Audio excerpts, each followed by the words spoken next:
think the very first one she did was just a pride rainbow.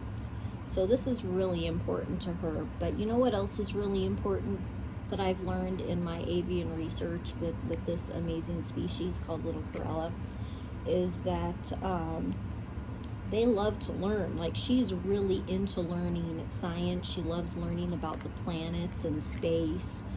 Loves to see people floating in space. On documentaries about different planets and that sort of thing. She's kind of obsessed with that. She's obsessed with marine biology, and she's also obsessed now, thanks to living with me, with learning about history and religion. And we're open-minded in this household, so, we'll watch documentaries on everything from ancient Egypt to Hinduism to, whatever we can learn. I think as a Holy Family member, if it turns out that I really am that, I think it is important, and it would have been for Jesus too, to have a really good understanding of other religions and have a healthy respect for other religions too. Like I said before, that Jesus may have studied Tantra, and that was one of the things that made me think that he could have been married to Mary. Not to mention the thing you said at the wedding in the Bible about saving the good wine for now, which would have been groom's duties. I think he saw women as more equal to him. I think he thought they could learn and study. MaryMagdalene would have been his queen consort by her official position within the Holy Family, as well as the chief apostle. So she's also the one possibly writing letters and, helping out with regards to supervising there's the disciples, then the apostles, and she would have been the chief apostle right up there next to Jesus. She also, was just kind of his right hand during the whole ministry, which I think is beautiful, especially since I just get the impression they were so in love. But if Jesus was studying Tantra, that's also possible. He could have been studying Hinduism. There is a biblical story where Jesus drives spirits into 1,000 pigs and drives them off a cliff, and he uses the name of a demon that I'm not going to repeat. That tells me he had a good understanding of demonology. And so I'm thinking Jesus learned wherever he went. He went and studied with the Essenes, and I guess there might have been a gospel about him possibly doing, I'm going to try not to giggle here, doing possible enemas with the Essenes on like a day that men had together in their community that was like a health-oriented day, and I guess these enemas were supposed to be like cleansing for the body. So he would have studied all sorts of different traditions. He probably studied with the Gnostics, and that seems to be where he went through his ascension. So I'm thinking Jesus would have been open-minded too. He was learning from them just like he was teaching them.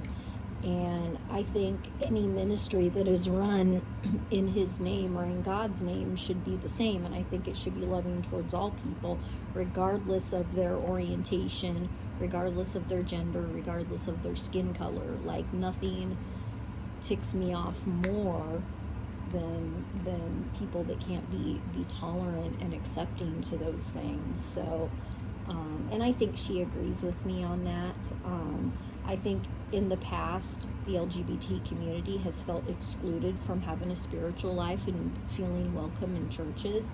And I'm sorry, but I think that needs to change, because I think they have every right to learn and study the Bible. And I don't think that it's necessarily the church's right to try to convert them either. What's wrong with a gay couple adopting a child that needs a loving home? I see that as such a beautiful thing.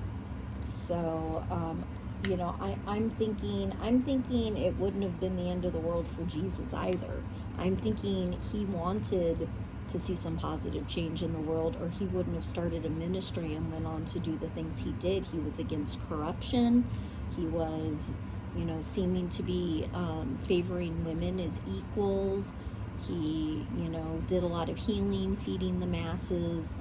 I think he just had his own way, and his way may have been different than what people were used to. And hopefully humanity's come far enough now that we don't need to sit and make a whole community of people feel isolated, or not being able to have a spiritual life.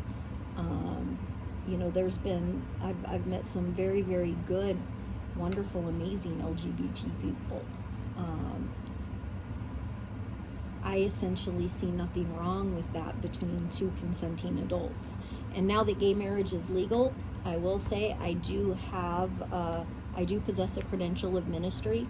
And if I ever did start a ministry, I would totally be open to officiating that. Absolutely. That's almost been a long-standing bucket list thing for me since I was much younger, and got that credential all those years ago. I would happily do that within a ministry where it is legal. And you know what else I think would be great for a ministry? Having like a family dance night and a community night within a ministry where families could bring their kids. It could be wholesome music, dancing, having fun, no drugs, no violence, where people might also be able to hear the Word of God and spend quality time with their family and other families. I think a ministry should be fun and engaging, and I think one of the things that set Jesus' ministry apart was that he made people feel engaged, and he brought people in. I mean, he fed 5,000 people the day of the mission, of the miracle of feeding the masses, where they didn't have enough food and people had traveled from so far to hear him. That's how influential he was, and that's how many people were enjoying his ministry. And I would want